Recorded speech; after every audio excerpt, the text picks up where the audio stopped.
Hi guys, welcome back to my YouTube channel. I am Pratishtha और अब मैं यहाँ पे बात करने वाली हूँ क्लोज टेस्ट के बारे में। पिछली वीडियो में मैंने आपसे बात की थी ग्रामर के बारे में और बोला था कि नेक्स्ट वीडियोस में आपको क्लोज टेस्ट और कॉम्प्रिहेंशन वोकैब्स वगैरह मिलेंगे। तो आज हम बात करेंगे क्लोज टेस्ट की। तो देखिए ये क्लोज टेस्ट इसलिए बहुत टफ़ होता है क्योंकि हमको आता नहीं है, इसलिए हमको लगता है कि बहुत सारे कुछ रूल्स होंगे जो इसमें लगाने होंगे, कोई तरीका होगा इसको सॉल्व करने का जिससे हम सॉल्व कर पाएंगे। जिनको पता होता होगा वो सॉल्व कर पाते होंगे। तो ये एक तरीके का मिथ है। मैं आपसे कहूँगी कि ऐसा कोई तरीका नहीं होता है क्लोज टेस्ट को सॉल्व करने का। देखो, सिंपल भाषा में मैं आपको समझाने की कोशिश करूँ तो क्या होता है। क्लोज टेस्ट होता है, एक पैराग्राफ दिया होता है, उसमें फिल करना होता है, आपको फिल इन द ब्लैंक्स होते हैं। तो आपको 4 ऑप्शंस मिलते हैं, एक ऑप्शन आपको फिल करना होता है। बस ये जो फिल इन द ब्लैंक्स होता है काफ़ी टफ होता है क्योंकि कभी कभी ग्रामर के रूल से ही आ जाता है और कभी कभी एकदम वोकैबलरी पूछ लेता है, तो वहाँ पे हमें दिक्कत होती है। वोकैबलरी का जो भी सेक्शन होता है वहाँ पे हमें दिक्कत होती ही होती है। क्यों होती है? क्योंकि हमें नहीं आ रही है वोकैबलरी।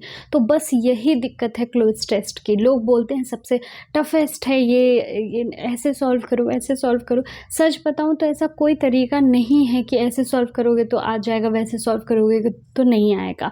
बस हाँ, ये है कि थोड़े बहुत ट्रिक्स होते हैं। ये कि आप अगर रीड फास्ट करते हैं, अगर आप फास्ट रीडिंग के साथ आप समझते भी हैं पैराग्राफ को, तो फिर अच्छी बात है, तो फिर आपका ये यूज़ हो जाएगा। प्लस अगर आपके पास बहुत ज़्यादा टाइम है तो आपको रीडिंग की मतलब प्रैक्टिस करनी चाहिए। और कॉम्प्रिहेंशन मतलब कि आप एक पैराग्राफ ले लो और उसको पढ़ो और फिर तुरंत उसको अपने भाषा में उसको सिंप्लीफाई करने की कोशिश करो, किसी को भी, अपने फ्रेंड्स को या खुद को शीशे के सामने। तो ये सब प्रैक्टिसेस हैं जो कि लंबे समय के लिए यूज़ होती हैं। लेकिन अभी आपके पास टाइम नहीं है तो मैं एकदम आपको यही बता रही हूँ कि ऐसा कुछ ट्रिक नहीं है क्वेश्चन सॉल्व करने का। हाँ, बस एक चीज़ है, प्रैक्टिस अगर आपने कर ली बहुत अच्छे से तो फिर आपका मतलब क्लोज टेस्ट भी आ जाएगा, मैं ये कह रही हूँ। तो आपको प्रैक्टिस करनी है और ऑब्वियसली जितना भी टाइम बचा है आपको रीडिंग का फास्ट करना पड़ेगा। अगर आप बहुत स्लो रीडर हो तो आपको रीडिंग पे अपने ध्यान देनी पड़ेगी क्योंकि क्लोज टेस्ट में भी और फिर उसके बाद पैराग्राफ में भी आपको रीडिंग की बहुत ज़रूरत पड़ेगी। और वैसे भी पूरे एग्ज़ाम के दौरान भी, आप कोई भी एग्ज़ाम देते हैं तो उनमें रीडिंग बहुत ही इंपॉर्टेंट रोल अदा करती है क्योंकि कोई भी क्वेश्चन आप पढ़ते हैं वो कितनी तेज़ी से पढ़ के, सही पढ़ के आप उसको समझ जाते हैं, ये आपका टाइम बचाता है पेपर में। तो आपको इस पे तो मेहनत करनी ही करनी है। बाकी आपको करनी है प्रैक्टिस प्रैक्टिस प्रैक्टिस।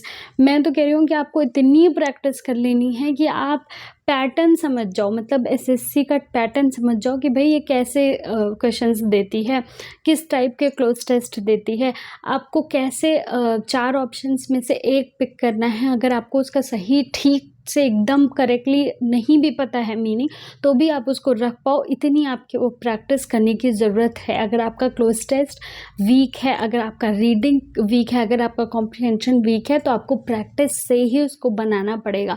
तो भले ही आपको उसका मतलब ना पता हो लेकिन आपको ये पता होगा कि भाई यहाँ पे ये ही क्यों होगा।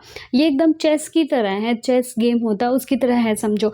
देखो, चेस में भी चालें तो होती हैं जिसको आप सीख सकते हैं, लेकिन फिर भी अगर हम एक बेसिक चेस की बात करें तो जब आप खेलते हैं तो बहुत सारी चालें आपके सामने आती हैं और खेलते खेलते आप उसमें पारंगत होते रहते हैं, ठीक है, आप उसमें एक्सेल करते हैं।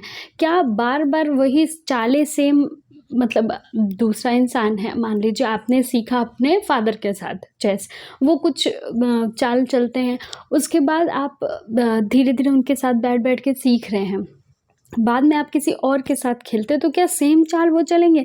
नहीं, लेकिन आप अंदाज़ा लगा लोगे कि अगला क्या चल सकता है, तो चालें सेम नहीं होंगी। उसके बाद भी आपको पता होगा कि हाँ ये चीज़ कर सकता है, तो नया होगा फिर भी आपको पता होगा। ये भी क्लोज टेस्ट भी सेम उसी की तरीके से है। आप इतना प्रैक्टिस कर लो कि आपको अंदाज़ा लग जाए कि यहाँ पे कौन सा जो ऑप्शन है वो जाना चाहिए।